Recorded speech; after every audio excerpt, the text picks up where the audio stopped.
Good day and welcome to Let's Talk Access, a social media program produced and presented by the UWI Open Campus on UWI TV. I am your host, Cleveland Sam.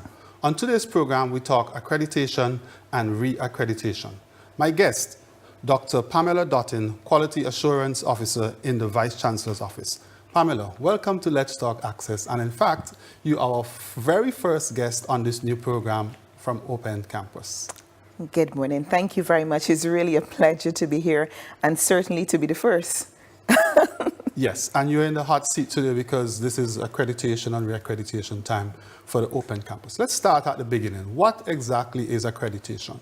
Right. Accreditation is where an external quality assurance agency actually says to an institution that you've met the preset standards. So it's really a mark of quality by an external quality assurance agency.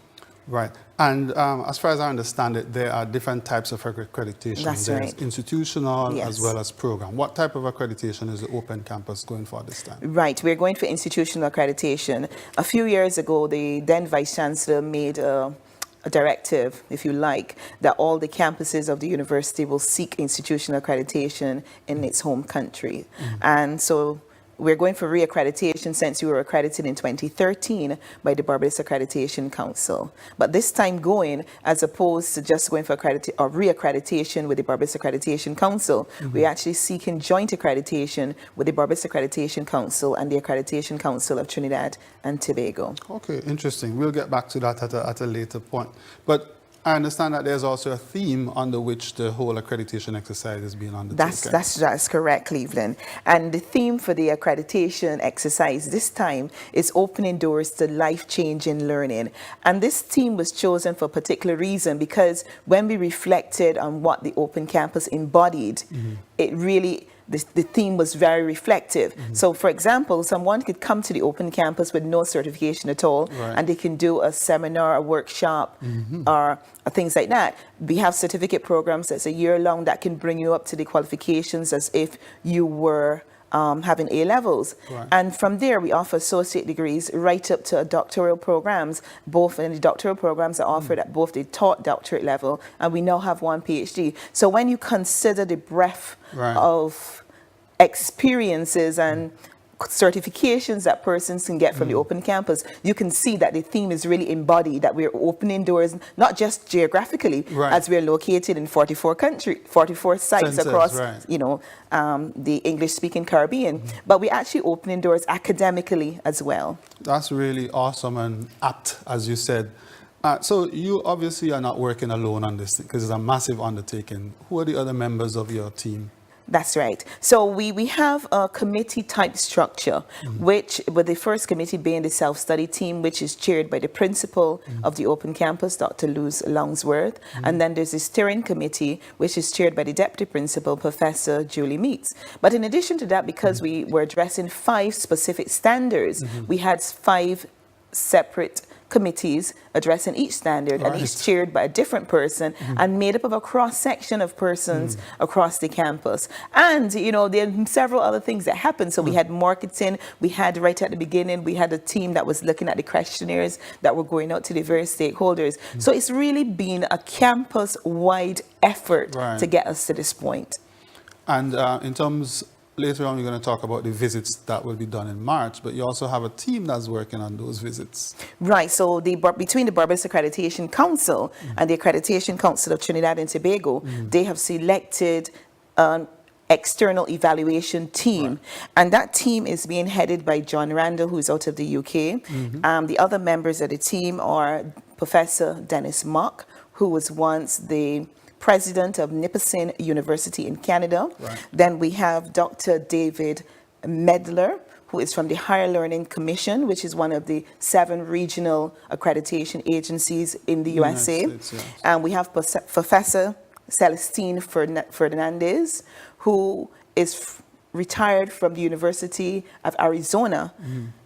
So that's our 4-person team, and you can see that they're bringing a wealth of knowledge and experience to the process. So it means then that at the end of the day, when we receive the evaluation report with their findings, which include recommendations, that these recommendations can really, once implemented, can advance the open campus and certainly the UWI as a whole. Right. That moves us nicely into my next point.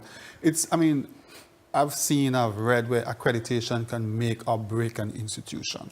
How important is re-accreditation to the open campus? Right. That's a very, very, very good question, because as I meet with my colleagues, and I'm sure that when they listen to this, they will hear my catchphrase that it's best not to have applied for accreditation than to apply and fail. Right. And certainly it is best not to be going up for re-accreditation and fail. So for me, a failure is not an option. It's not an option. It's not an option. Right. The only option we have is the yes, because with accreditation, you're given two choices, yes or no. And the yes comes along with 3 years, 5 years, or 7 years. So we're going to get a yes, and it's just for the accreditation agencies to determine how long they will give us. You are so positive perhaps, we're going to get a positive. yes. Okay. So perhaps they'll give us 10 years. Okay.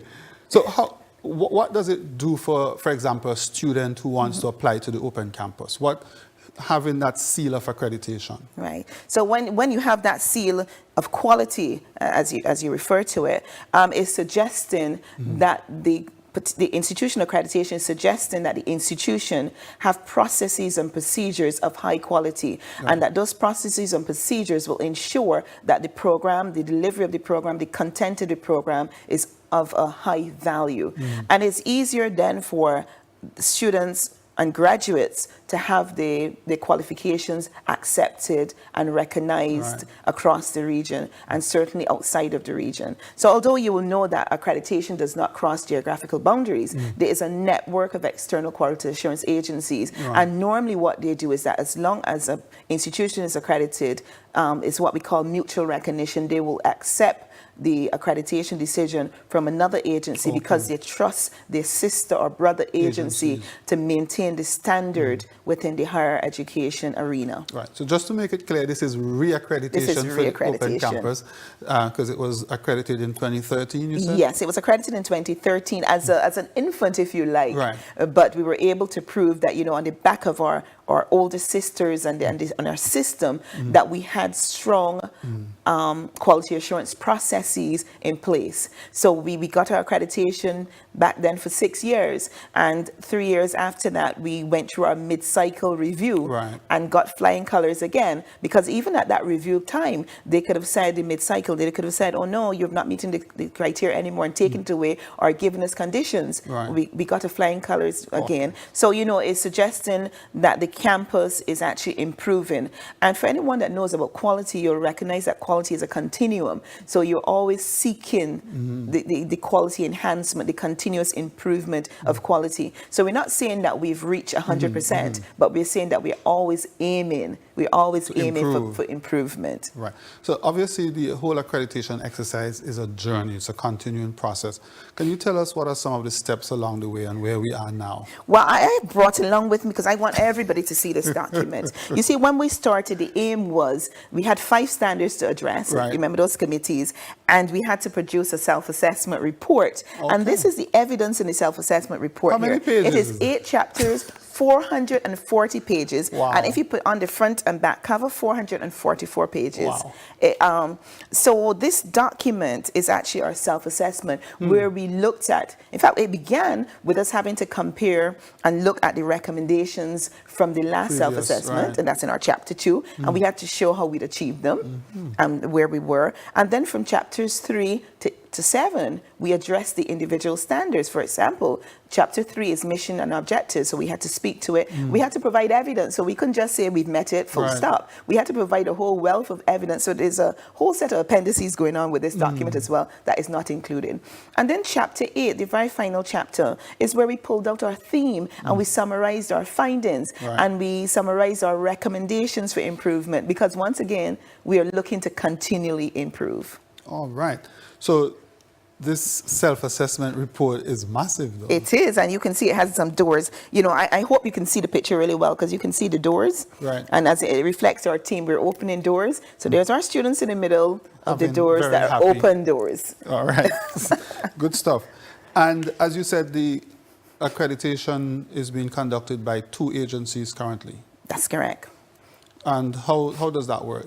So the Barbados Accreditation Council initiates the process and invites the Trinidad Council? No, my understanding, because we've left it up to them, is that there is a memorandum of understanding which outlines the areas of responsibility of both agencies. So we have interacted with both agencies. So, for example, a couple of weeks ago, I was in the Republic of Trinidad and Tobago, and I had a courtesy visit with the accreditation agency there, and we discussed some of the things. But the relationship is between the two agencies. Okay. Yes.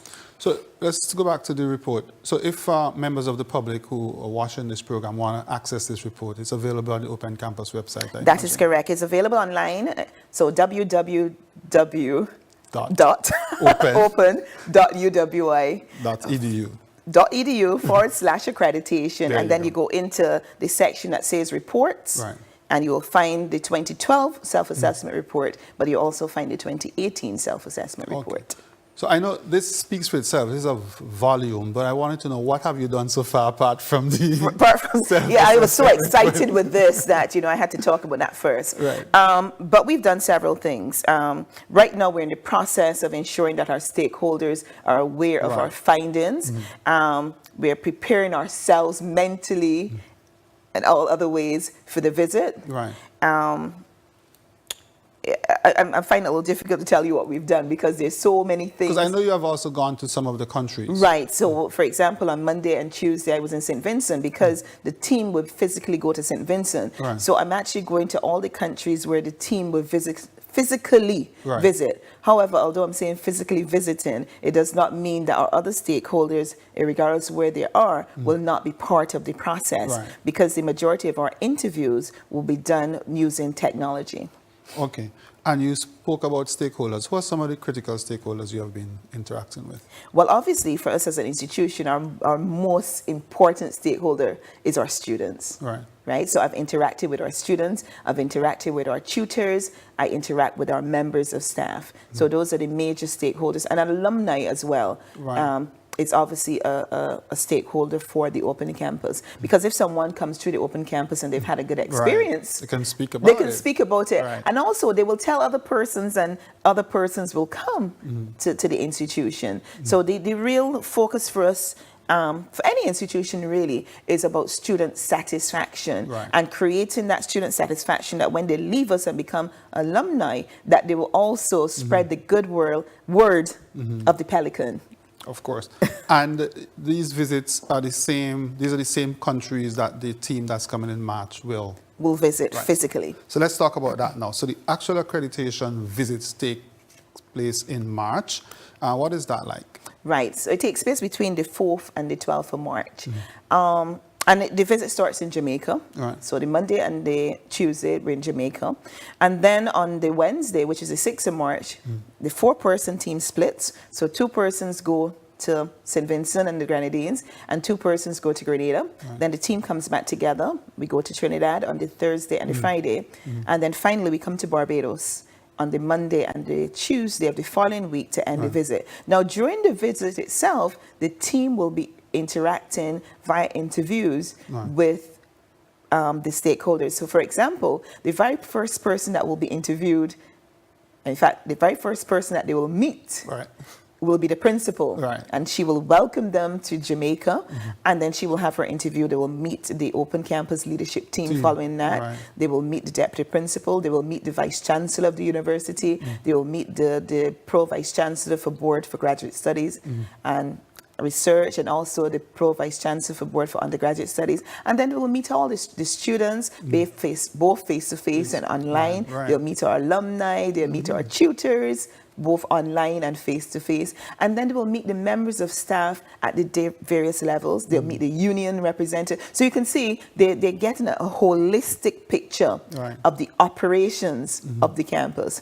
so that at the end of the day, they're better able to provide us with those recommendations that can help us to improve as a campus and as a university. And you say it goes up until the 12th of March? It goes until the 12th of March. And when would the Open Campus know what the decision is? So on the 12th of March, the team normally gives us some feedback. but they don't tell us yes or no. Okay. But you can have a little idea what is going on. But it normally takes at least 2 months before we get a factual report. Right. And factual report meaning that we get it from the agencies and we have to go through and say, okay, this is incorrect, that is correct, and provide the evidence. And once we've done that, we normally get about 2 weeks to respond to the factual report. Once we've done that, it goes back to the agencies. They make the corrections. They have to go through their board for approval. So really and truly, our current accreditation expires in June. Right. So we should get a response before the expiration of our accreditation. Okay. So awesome. Stay dialed. Keep listening. And finally, I know that Open Campus operates in 17 different states. How does the accreditation process apply to those other states outside of Barbados and Trinidad and Tobago, whose accreditation council are conducting the exercise? Right, and I'm glad you asked me that question, because for those persons who know about accreditation, you will know that accreditation does not cross geographical boundaries. Right. So in actual fact, as you said, we're based in 17 countries. Now, to mitigate against the accreditation not crossing geographical boundaries, what the Vice Chancellor of the university has done is that he's written to each of the external quality assurance agencies in our home countries outside of the Republic of Trinidad and Tobago and Barbados, asking them to grant mutual recognition of the decision from the Barbados Accreditation Council.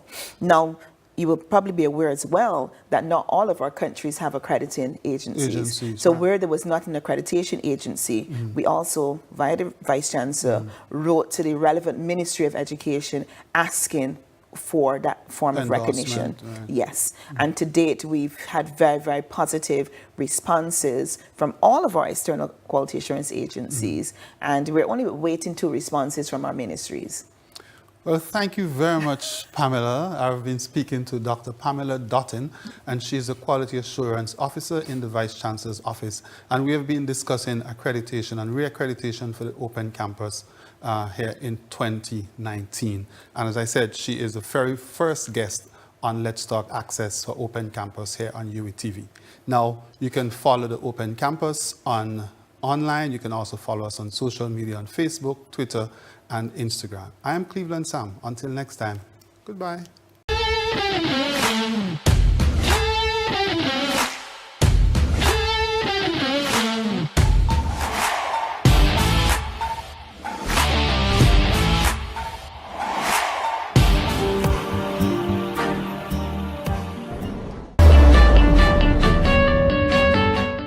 Thank you for watching. We hope you enjoyed this program. Remember, you can watch this and all our programs on our website, www.uitv.org,